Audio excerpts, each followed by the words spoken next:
नमस्कार। नियोजित शिक्षकों के बारे में बहुत बड़ा अपडेट आ रहा है। जी हां, 22 नवंबर को कैबिनेट की बैठक में नियोजित शिक्षकों की नियमावली में कई तरह की त्रुटि पाई गई थी, जिसकी वजह से 22 नवंबर के जो कैबिनेट की जो बैठक थी और इसके प्रस्ताव को नहीं रखा गया था। इसका मेन रीज़न ये था कि ये जो प्रस्ताव बना था नियोजित शिक्षकों के संबंध में, जो नियमावली बनी थी, उसमें कई तरह की त्रुटियां थीं, जिसकी वजह से सरकार को बाद में बड़ी ही फजीहत का सामना करना पड़ता और कोर्ट में भी नियोजित शिक्षक जा सकते थे, जिसमें सरकार की बहुत किरकिरी होती। कारण ये था कि नियोजित शिक्षकों के संबंध में ये कहा गया था कि जो नियोजित शिक्षक पास करेंगे सक्षमता परीक्षा, उन्हें विशिष्ट शिक्षक के रूप में माना जाएगा, जो कि ये ठीक नहीं था। और नियोजित शिक्षकों का मांग था कि हमें भी विद्यालय अध्यापक के तौर पर जाना जाए, तो ये भी बदलाव किया जाना था और ये बदलाव के बगैर ही कैबिनेट में लाया गया था, जिसकी वजह से जब इस पर विचार किया गया, इस पर मंथन किया गया, तो ये त्रुटि थी। दूसरी बात, पहले नियमावली में था कि जो शिक्षक सक्षमता परीक्षा पास नहीं करेंगे उन्हें राजकर्मी का दर्जा नहीं मिलेगा। ये तो ठीक था, और बल्कि उन्हें नौकरी से हटा दिया जाएगा। अब इसमें संशोधन किया गया है, क्योंकि अगर आप परीक्षा पास नहीं करते हैं तो नौकरी अब आपको नहीं जाएगी, यानी आपको हटाया नहीं जाएगा, बल्कि आप नियोजित शिक्षक ही बने रहेंगे। राजकर्मी का जो सुविधा है वो आपको नहीं मिलेगा, लेकिन नौकरी से नहीं हटाया जाएगा, क्योंकि नियोजित शिक्षक की सेवा शर्त एवं नियमावली में ये साफ था कि नियोजित शिक्षक की जो बहाली हुई है वो 60 वर्ष के लिए हुई है, न कि किसी सक्षमता परीक्षा पास करने के बाद उनका सेवानिरंतरता जो है वो बना रहेगा।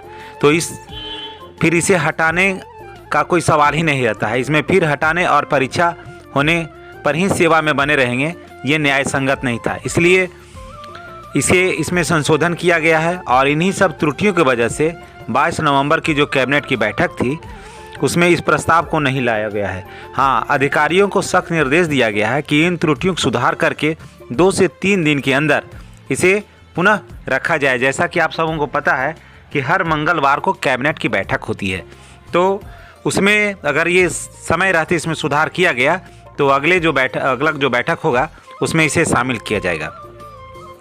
इसमें थोड़ा सा और भी ये अंतर ये होगा कि अब विद्यालय अध्यापक लिखा होगा, लेकिन ब्रैकेट में जो है वो समायोजित पद लिखा होगा। नियोजित शिक्षक जो परीक्षा सक्षमता परीक्षा देंगे, पास करेंगे, उसमें विद्यालय अध्यापक तो लिखा जाएगा, अब विशिष्ट शिक्षक नहीं लिखा जाएगा, उसमें विद्यालय अध्यापक लिखा जाएगा, लेकिन ब्रैकेट में लिखा जाएगा समायोजित पद।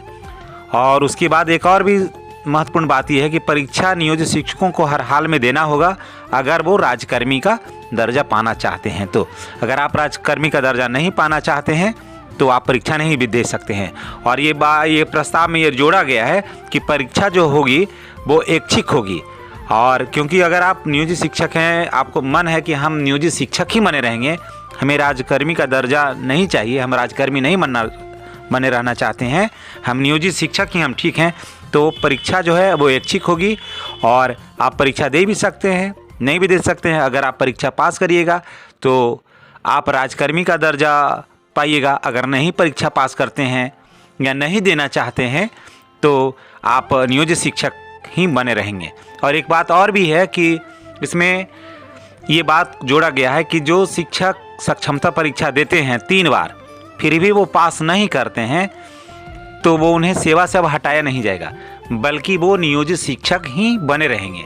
यानी कि उनका जो सेवा है जो 60 वर्ष का, उसमें कोई दिक्कत नहीं होगी, वो नियोजित शिक्षक के पद पर उनका चयन हुआ है, नियोजित शिक्षक ही बने रहेंगे। तो इन सारे त्रुटियों को सुधारने के लिए नीतीश कुमार की जो कैबिनेट की जो बैठक हुई थी, इन सारे त्रुटियों को सुधारने के लिए अधिकारियों को साफ निर्देश दिया गया है कि ये सब त्रुटियों को सुधारिए, ताकि जो नियोजित शिक्षक हैं उन्हें के मन में किसी तरह का आक्रोश नहीं हो, वो कोर्ट का सहारा नहीं लें।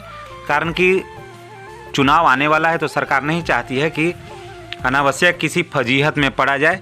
तो इन्हीं सब त्रुटियों की वजह से इसे प्रस्ताव को कैबिनेट में नहीं लाया गया है, लेकिन उम्मीद है कि एक आध हफ्ता के अंदर इन सारे त्रुटियों को सुधार करके पुनः कैबिनेट की बैठक में इसे लाया जाएगा और इस प्रस्ताव पर मुहर लगेगा।